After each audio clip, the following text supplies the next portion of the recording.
خير ما نبدأ به حفلنا الكريم، وهو قرآن الله تعالى مع القارئ الشيخ عبد صبحي النجار.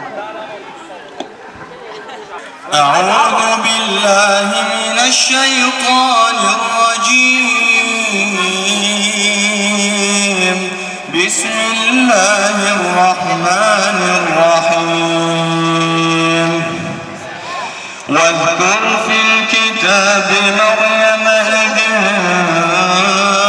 انتبذت من أهلها مكانا شرقيا فاتخذت من دونهم حجابا فأرسلنا إليها روحنا فتمثل لها بشرا سويا.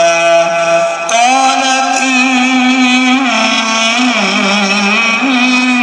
أعوذ بالرحمن منك إن كنت تقيا.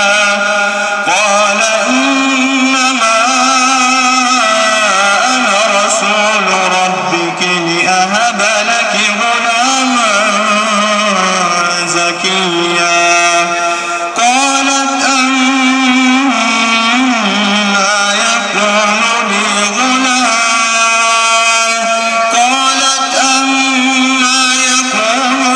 غلام ولم يمسسني بشر ولم أك بغيا.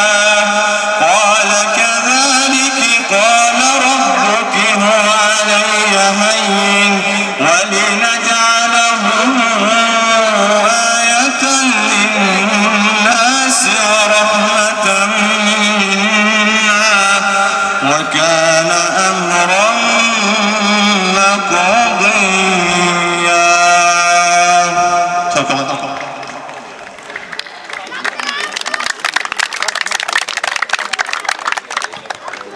صدق الله العظيم وبلغ رسوله الكريم ونحن على ذلك من الشاهدين.